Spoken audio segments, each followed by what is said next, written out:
নমস্কার। দেখুন, আমাদের পুরুলিয়া জেলায় প্রত্যেকটা সিটেই ক্যান্ডিডেট থাকছি জাতীয় কংগ্রেসের। আমি কাশীপুর বিধানসভার চেয়ারম্যান এবং পিসিসির মেম্বার। তো আমাদের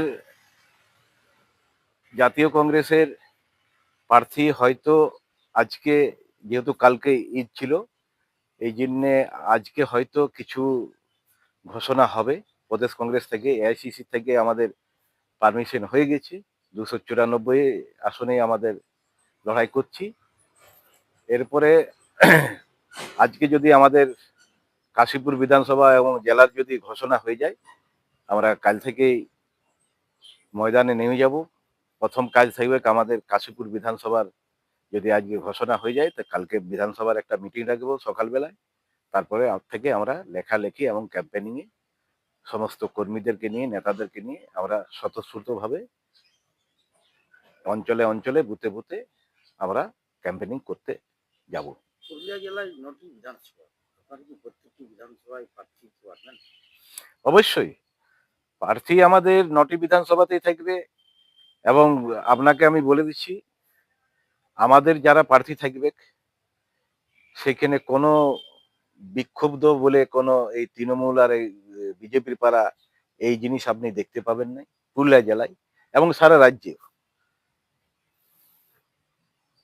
এই যে নির্বাচন, সেই নির্বাচনে আপনাদের মূল হাতিয়ার কি হবে? মানুষের কাছে কি যাবেন, তো কি হাতিয়ার নিয়ে আপনারা লড়বেন?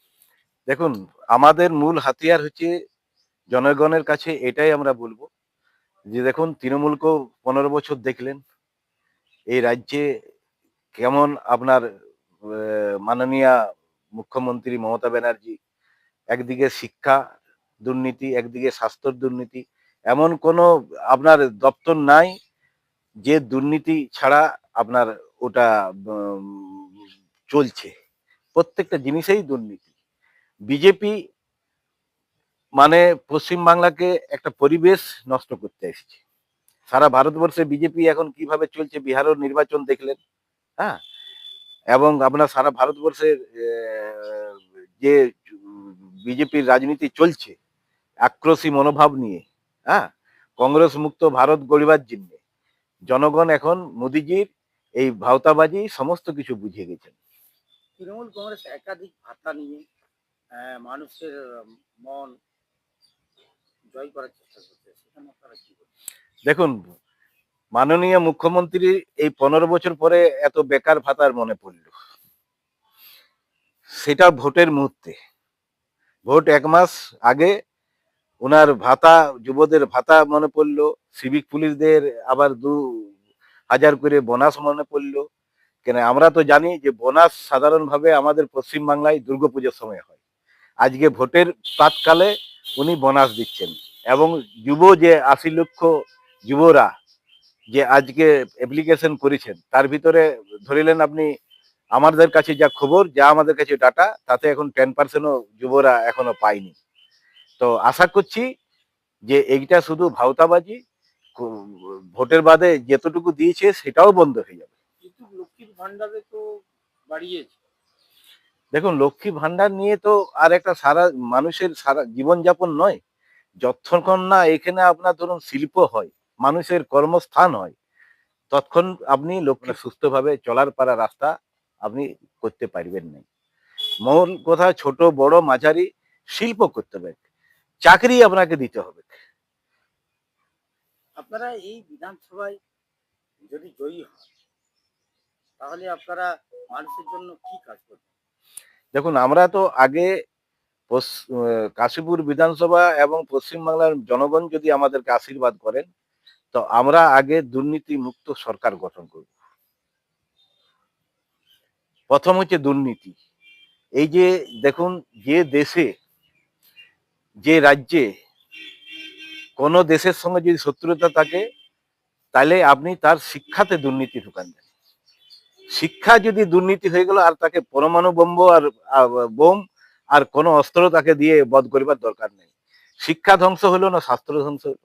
স্বাস্থ্য ধ্বংস হলো মানে মানুষ, সারা দেশ রাজ্যের মানুষ, সারা দেশের মানুষ পঙ্গু হয়ে গেল, মানে হ্যান্ডিক্যাপ হয়ে গেল। তো আমরা শিক্ষা এবং স্বাস্থ্য এবং দুর্নীতি মুক্ত সরকার গড়তে চাই, এটাই আমাদের জনগণের কাছে আবেদন। নির্বাচন প্রচার এখন কি আপনারা শুরু করেছেন?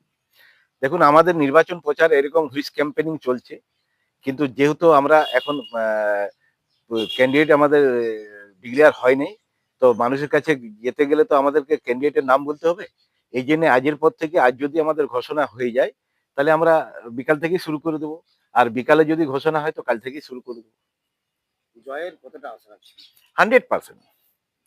কেন, বিজেপি এবং তৃণমূলকে পশ্চিমবাংলার জনগণ দেখল। এবারে নতুন মানুষ চাইছে যে সেই জাতীয় কংগ্রেস, বিধানচন্দ্র রায়ের যে জাতীয় কংগ্রেস দেখে এসছেন, শিল্প একদিকে দুর্গাপুর, একদিকে হলদিয়া, একদিকে আপনার ধরুন সারা পশ্চিমবাংলায় ছোট মাঝারি শিল্প, একদিকে আপনার চিত্তরঞ্জন, হ্যাঁ, একদিকে শাস্ত্র, আপনার আপনার যে শাস্ত্রের অবস্থা ছিল পশ্চিমবাংলায় বিধানচন্দ্র রায়ের পেলি, আজকে দেখুন শুধু নীল সাদা রং ছাড়া আর কিছু দেখতে পারবেন নাই।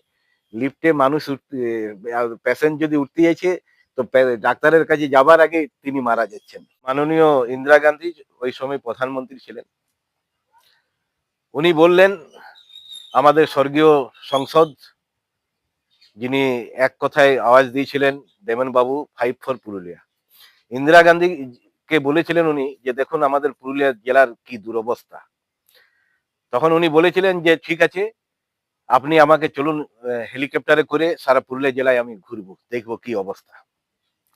তখন যে পাওয়ার প্ল্যান হয়েছে, তারপর থেকে এই 2014-তে বিজেপি সরকার, নরেন্দ্র মোদী প্রধানমন্ত্রী, পাওয়ার প্ল্যানের যে দুরবস্থা সেটা আপনারা ওখানে গেলেই বুঝতে পারবেন।